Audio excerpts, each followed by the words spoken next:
Good evening, everybody, and welcome to the Community and Culture Committee meeting of Tuesday, the 10th of June, 2025. We'll declare the meeting open at 6:01 p.m. I'd like to start by acknowledging the Bidjigal people of the Eora Nation, who are the traditional custodians of all lands, waters and sky in the Georges River area. I'd like to pay my respects to elders past and present and extend that respect to all Aboriginal and Torres Strait Islander peoples who live, work and meet on these lands. Always was, always will be Aboriginal land.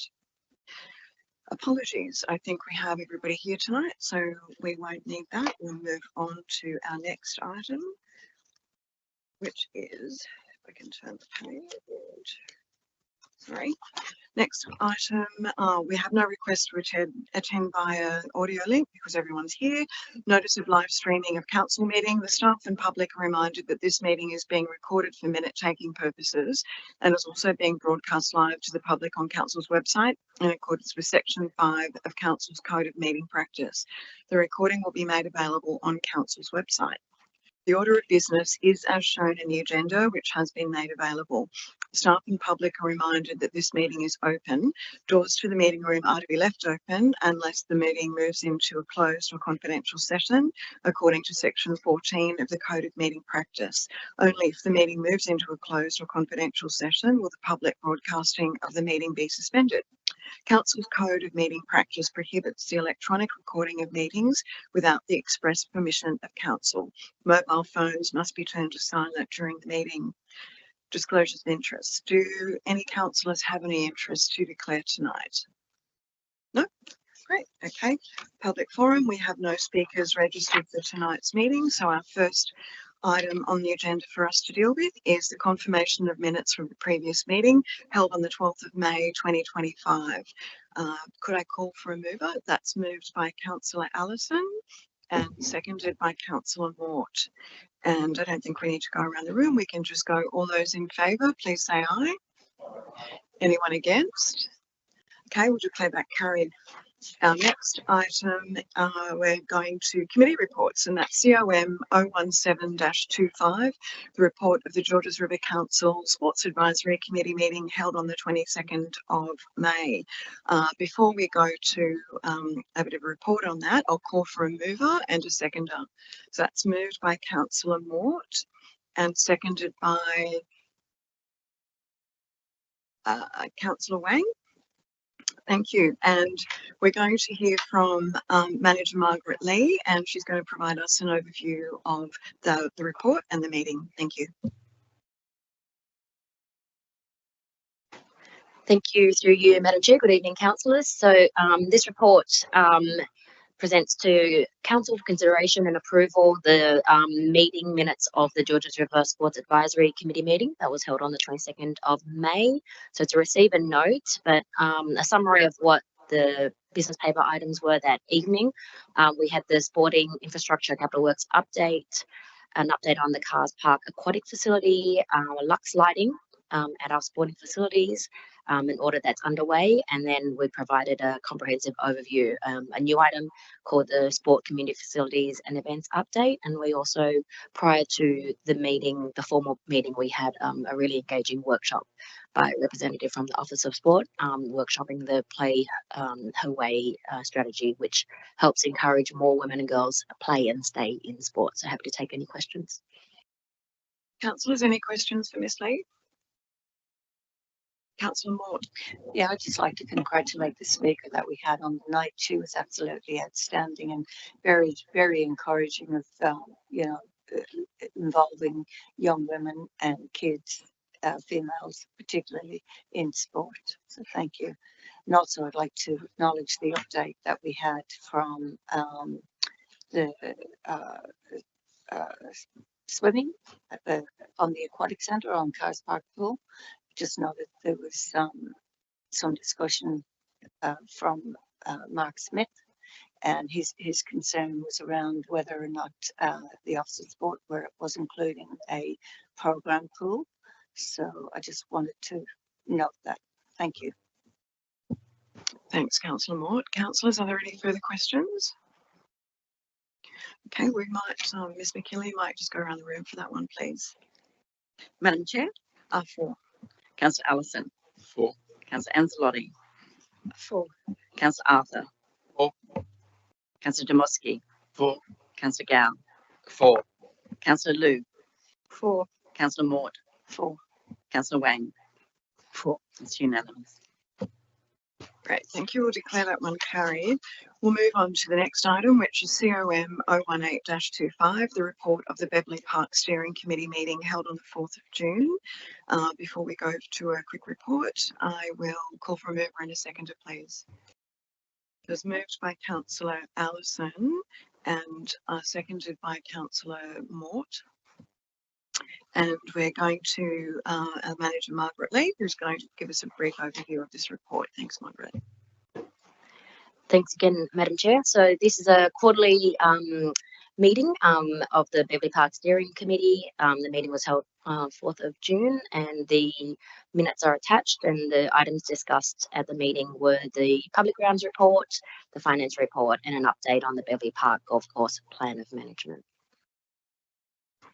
I just have a question. Is this the first time that this committee has reported to this committee? Yes, Yeah. yes, this would have previously been reported through the Assets and Infrastructure Committee meeting.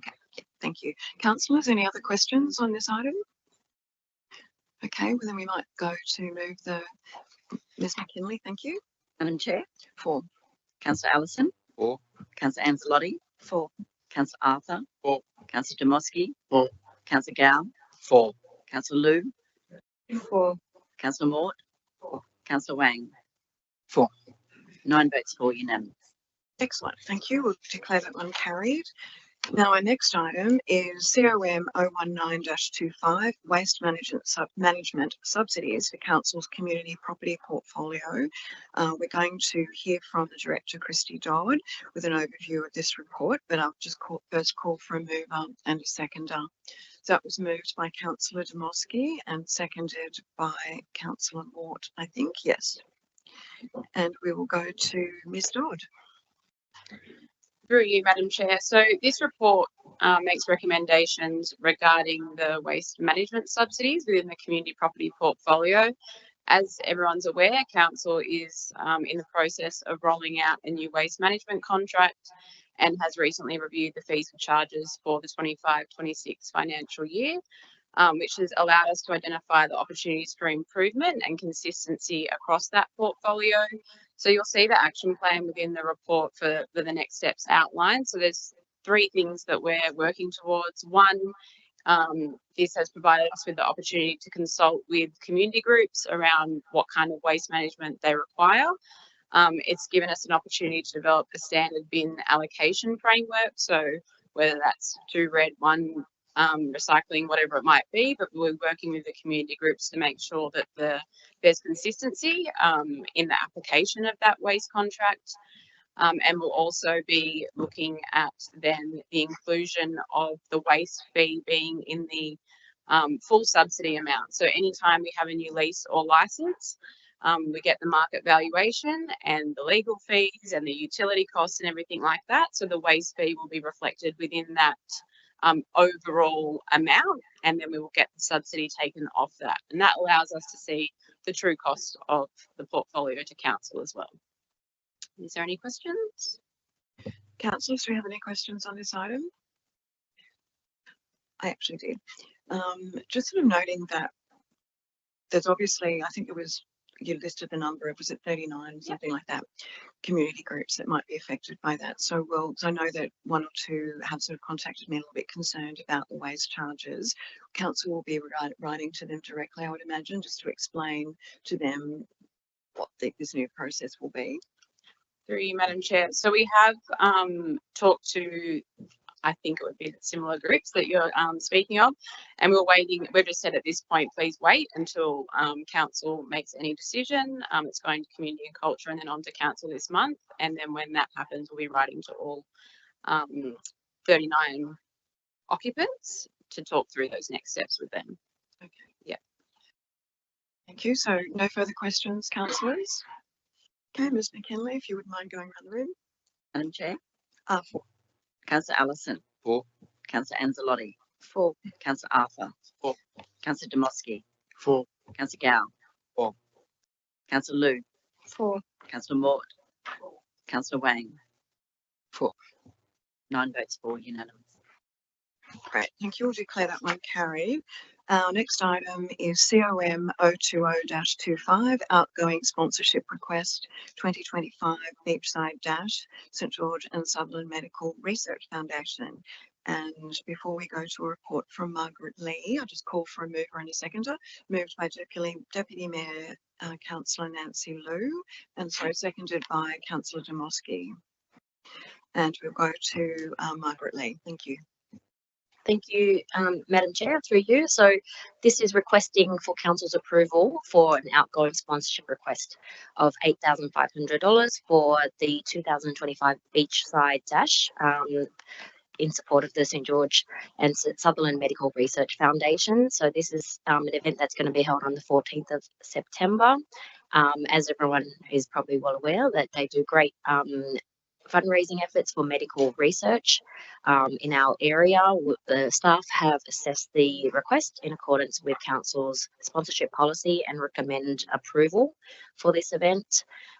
This is an ongoing event that's been in place for over 16 years, and in the report we outline a bit of the highlights from last year's event that Council did approve to sponsor that event, and in terms of enhancements following last year's events, there will be a new category where local businesses, councils and hospitals can compete against each other as well, which broadens that engagement with the community. And there was a new category that was introduced last year, which was there was a visually impaired running group with 3 service dogs, and that has come back through popular demand, which is a great way to involve broader members of the community and nicely aligns with Council's Disability Inclusion Action Plan. Last year's event raised $110,000 for research. So happy to take any questions. That's great. Thank you. Councillor Maud. Yeah, again, I'd just like to congratulate the team on the sponsorship of this event. I actually had a run on the day and it was outstanding, and it was great to see, you know, kids of all levels, adults and stuff. And I encourage the staff to get behind it and have a run or a walk on the day coming up. Thank you. Thanks, Councillor Mott. Perhaps you should put together a Georges River team again this year. I've been to a couple of the events. It's such a great community event because there's school groups and all different organisations that attend, and it's a wonderful thing, I think, for our council to be involved with. So we'll look to you as our coach for the GRC team. Any other questions, councillors? Councillor Allison? Yep. Thank you, Chair. Just wondering, Margaret, what's a virtual participant look like? With okay. Right. Throw over to our acting head of events, Candice. She may be able to So demonstrate. yes, thank you, Margaret. They have introduced it's an online virtual way of participating in the race. So it's a web-based platform where people can go on and compete through the online forum. I'm not sure on the exact details of how they finish, but yeah, they can participate online if they're not able to make it in person. Perhaps you'd like to join it that way, Councillor Allison. Sounds might be easier. Okay. Any further questions, councillors? Hello. I had the St George Medical Research team in this afternoon, Pam Brown, and she did mention about the corporate challenge, and she's hoping that there might be a council versus council challenge. And I did suggest that Councillor Moore and Director Hill could perhaps lead the Georges River team as the 2 triathletes on board. So she's put that challenge out there. No pressure on that. The Any thing further about it questions? is that there's also a discount code. Oh, okay. Any other discussion on this item? If not, we might go around the room then. Madam Mayor. 4. Madam Chair. 4. Councillor Allison. 4. Councillor Anzalotti. 4. Councillor Arthur. 4. Councillor Demoski. 4. Councillor Gow. 4. Councillor Liu. 4. Councillor Mort. Councillor Wang. 4. 10 votes for, unanimous. Excellent. We'll declare that one carried. Now, our next item is COM 021-25, adoption of the draft grants and donations policy and the draft sports grounds access policy. We're going to hear from Manager Margaret Lee again, but before I go to Ms. Lee, I'll call for a mover and a seconder. Moved by Councillor Allison and seconded by Councillor Mort. Ms. Lee. Thank you again, through you, Madam Chair. So this, these two policies, councillors, you may recall in March, I presented this as part of the broader optimising community use and access to council's premium facilities, and as part of the review to inform the development of that plan, there were a few actions that were identified, and I suppose that this report follows through on some of those actions. So firstly, it was the public exhibition of two policies, one being an existing policy, the grants and donations policy, to review that and make amendments to ensure that we are able to optimise community use and access of council's facilities. That public exhibition period was on the 26th of March to the 23rd of April. It's fine, it only has just started and there is no explanation, so we'll just keep going. I'll just keep going. From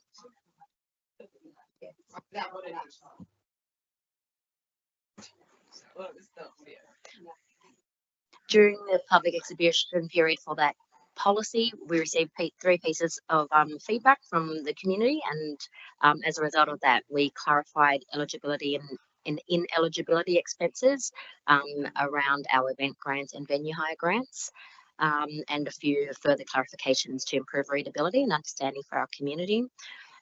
The bigger piece of work, I suppose, is around the development of the draft sports ground access policy, and that is a policy that was non-existent at the time. It's developed to ensure there's transparency and a governance framework around how these finite and valuable resources to our community, our sports fields, are governed, following a very comprehensive engagement process where we utilise our sports advisory committee through 2 workshops, as well as our direct communications with our sporting users. We received 6 pieces of submission during the public exhibition period, and we've assessed that and incorporated those changes within that draft sports grounds access policy for consideration for tonight. So all going well, should council adopt these 2 policies, then we'll go to the next stage of implementing these policies and creating customer facing documents to embed this in our processes and practices, and and have a better customer experience for our sporting organisations. Happy to take any questions. I have a question, if that's okay. I think it's on page 34 in relation to the venue hire grants and event grants. Just interesting that there is such a gap between what's been budgeted and what the actual is. Is that unusual for this year? Through you, Madam Chair. So the I suppose the underutilisation current previous financial year and what's still happening this financial year was gave council officers confidence to be able to broaden the community facilities that are encompassed within the eligibility criteria for the grants and donations policy. So that enables uses such as venue hire grants for Jubilee Stadium or other synthetic sporting facilities that were previously excluded. So the trend of what the usage of that grant program has historically been has given us confidence that we can broaden the grant program and allow for more diverse uses. I just had wondered if perhaps it wasn't well known that there was the option to apply for these sorts of grants, and maybe that's why it was underutilised. Could that maybe have played a factor? But apart from that, it's good if it's going to broaden it so more people will have access to it. Councillors, any other questions for Ms. Lee? Nope. I just make just a comment that again, I think I made the comment when this came to us for exhibition, there's a lot of work that's gone into all of these policies to give that benefit to the community. So I appreciate the amount of work that's gone into it, and also developing the sports ground policy for the first time. It's obviously been a source of tension in our community in the past. So to have that framework there to give all of us confidence about the transparency will hopefully be good for everyone going forward. So thank you.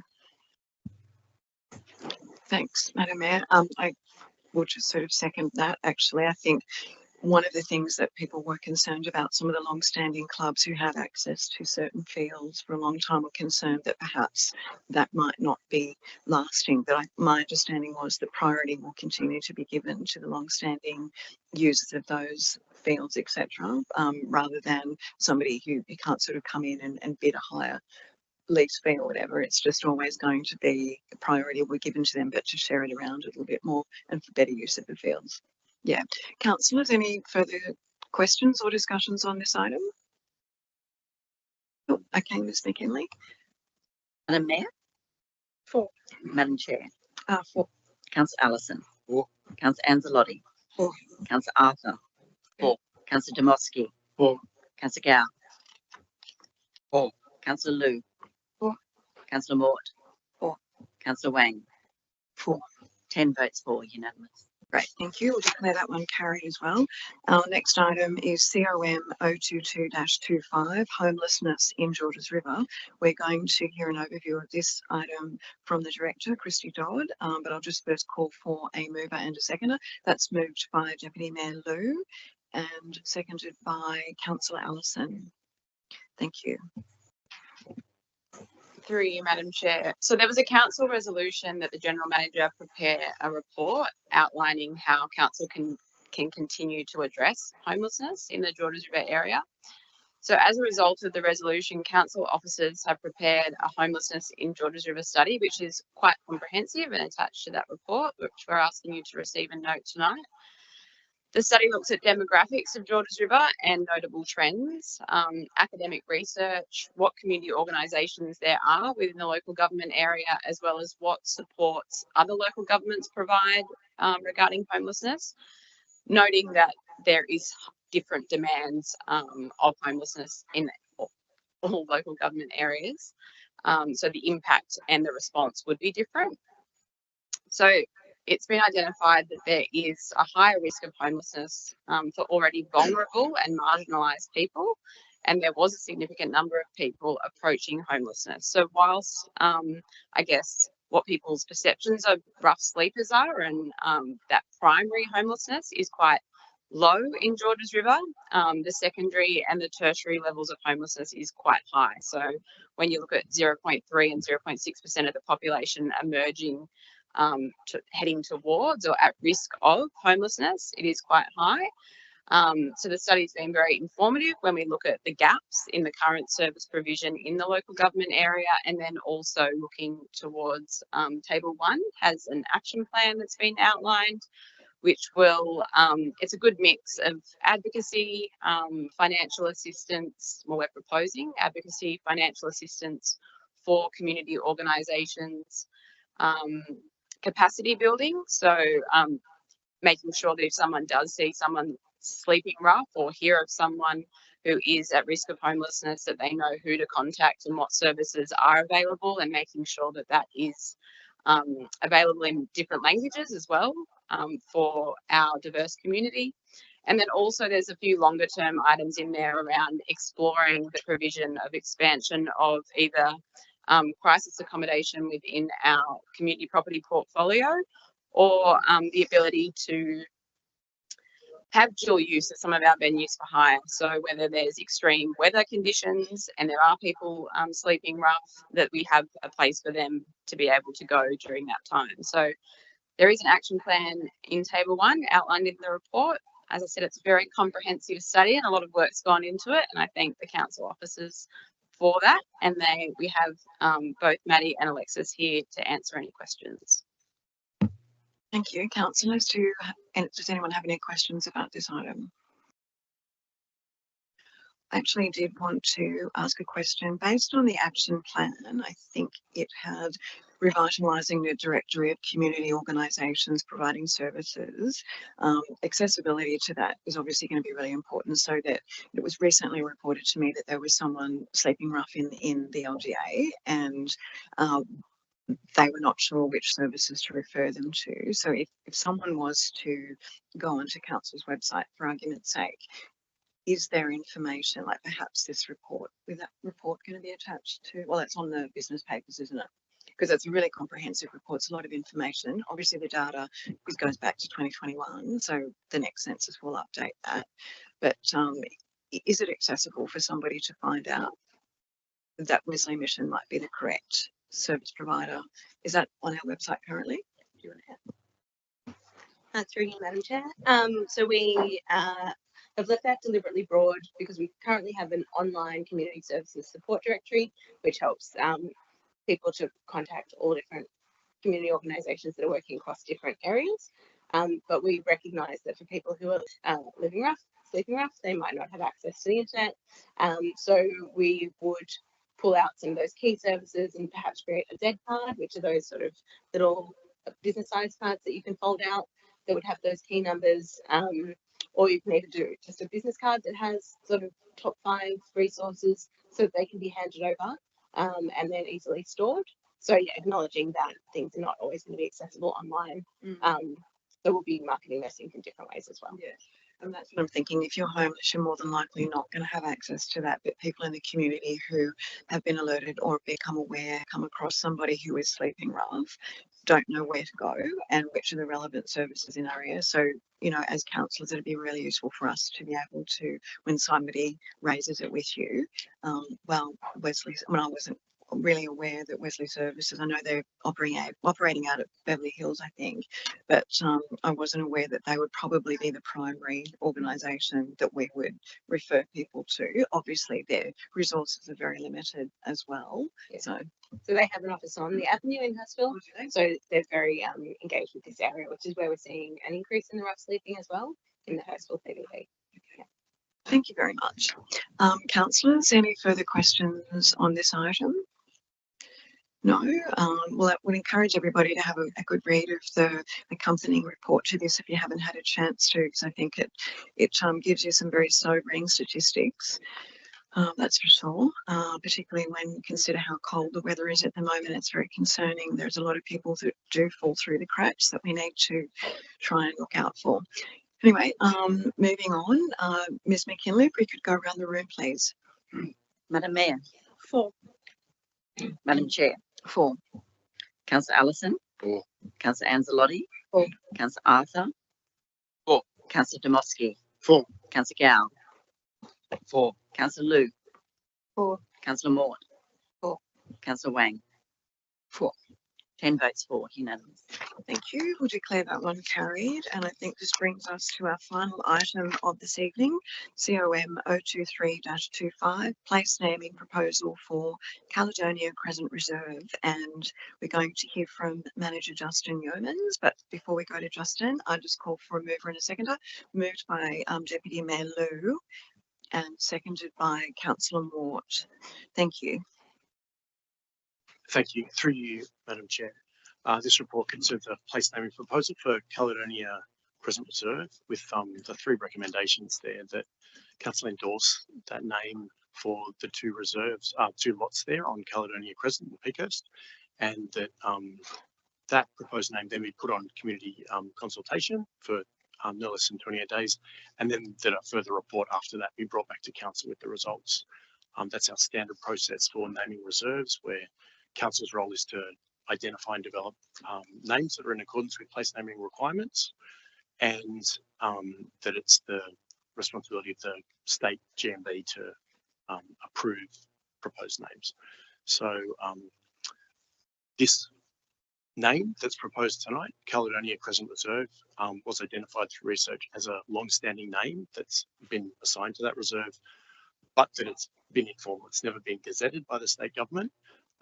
But as you can see, summarised in the report, it's included on Council's maps, it's included on the state map database, It's included on things like Apple Maps when you're a consumer navigating, and it's also in our council documents when we refer to that reserve formally. So the only step that hasn't been done historically is to gazette that name, and place naming policy of council and of the New South Wales Geographical Names Board is also to maintain names, even if they're an informal name.